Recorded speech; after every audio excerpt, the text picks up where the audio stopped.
Tips for talking to conservatives. Hi, my name is Brianna, and I am doing a series on how to talk to conservatives about tricky topics because I used to be a conservative.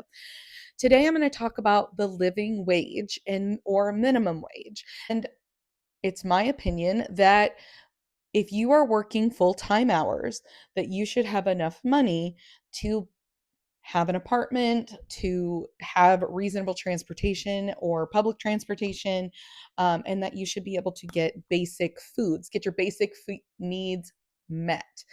Now, a lot of Republicans are against this because they will tell you that it will cause inflation. And sure, this will cause some inflation, but the thing is inflation is going to continue to happen whether or not we raise minimum wage. So instead of raising the minimum wage, which would then raise the rates for everyone else because people still deserve more money for working harder jobs, everybody's wages stay low and the cost of living is still going to go up.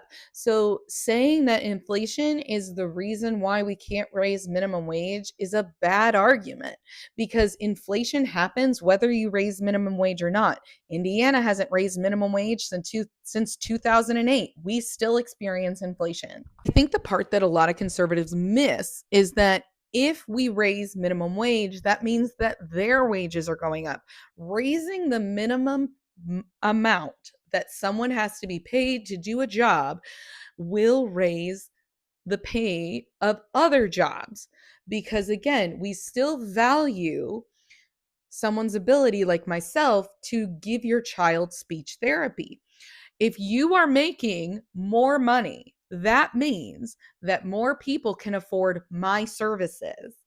And that means I'm busier. And if I'm busier and I am taking on too many clients because I am so busy, I'm going to raise my rates. Giving people who are working full-time hours a job gives them more money to put into the economy and will raise your wages as well. The minimum is just the floor. We're not putting in a ceiling. We're just putting in a floor. This isn't going to be somebody coming into your home and taking the money out of your bank account or from under your mattress and giving it to someone.